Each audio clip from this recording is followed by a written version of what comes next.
Drinking coffee to get the day started is very helpful for school or work. Let's imagine Adam, a coffee lover, loves his morning routine so much that he decides to buy another cup of coffee for studying in homework in the afternoon. That coffee crash is wild. Therefore, Adam buys another cup of coffee for his gym session in the night to complete the day. That's 3 coffees in one day. As the weeks go by, Adam decides to invest in a coffee maker so that he can drink more coffee. And in my opinion, it just goes downhill from there. From sips to half cups to full cups, back to sips. Are you sure this isn't alcoholism? Today, I'd like to persuade you to steer clear away from coffee. St. Joseph News Press, September 30th, 2014, states coffee is fine in moderation. Excessive amounts can cause people to have a harder time controlling their health. The fact that coffee can ignite the anxiety has me wondering if coffee lovers are informed.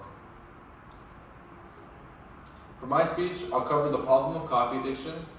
Second, why coffee addiction begins. And lastly, the solution to this mess. Let's begin with the problem. Coffee addiction is a vice that you gotta hash out early.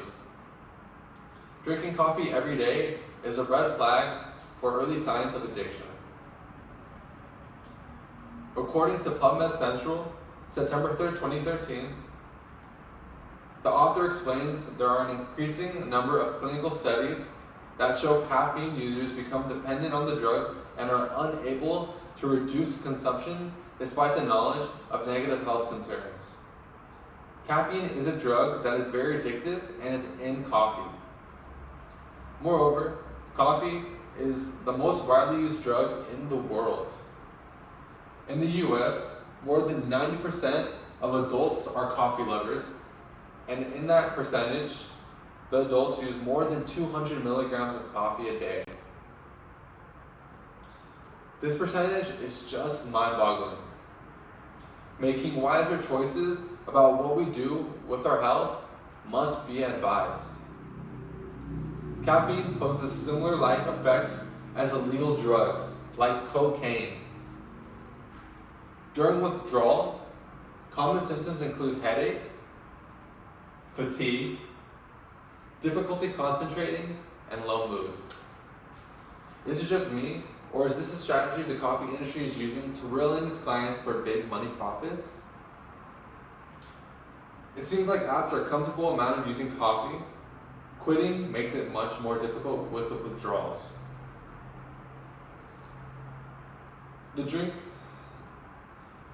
Now that we have a clue about the problem of coffee, let's move on to why coffee addiction begins.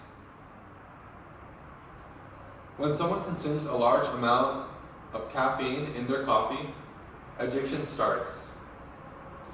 This can happen to any of us. There was a study on rats in the HITS Public Access April 2020 showing that those with high intake exhibited signs of compulsive-like caffeine intake. Furthermore, those that have allocated to other drugs, like alcohol or nicotine, are more prone to coffee addiction. Using caffeine as a way to become abstinent from other drugs is not recommended. DNA can also determine our favorite drinks.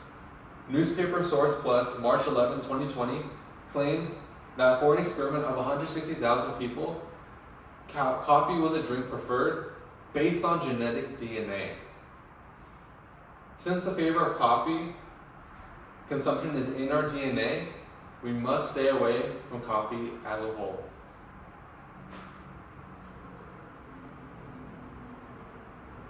Maybe you just have that shiny DNA. Lucky for you, you came across my speech. Next, caffeine has been associated with psychological problems. PubMed Central, September 3rd, 2013, says caffeine consumption has been associated with anxiety, insomnia, hypertension, bladder instability, and reduce fetal growth. If you reside with any of these, stay away from those cocoa beans. These are a couple of causes for coffee addiction. Let's segue into the solutions to this problem.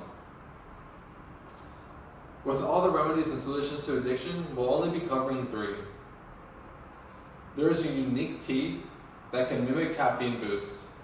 St. Joseph News Press, September 30, 2014, states Mate is a herbal tea from Argentina that resembles coffee.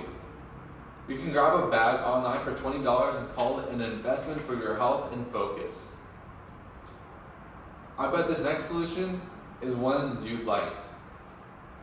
Support systems. Asking for support from family or friends can be helpful through the process of reducing intake slowly. With the power of encouragement and a guiding hand, coffee addiction will be beat. Exercise and sleep improvement are underrated strategies for coffee addiction. Regular activity boosts the focus and mental health directly. Improved sleep causes less tiredness throughout the day. If I was drinking coffee right now, I'd pour it down the sink and I'd head out to my morning, afternoon walk to get that extra energy boost for the day. Hopefully, after hearing my speech, you have a switched opinion about the sickening coffee addiction, let alone caffeine. In this speech, I first informed you about the problem of coffee, then the causes of the addiction, and lastly, the solutions to the problem. The next time you decide to head to the coffee shop in the afternoon, just buy the apple juice, not the coffee. Make a decision based on one of the solutions, and boom, coffee addiction is down.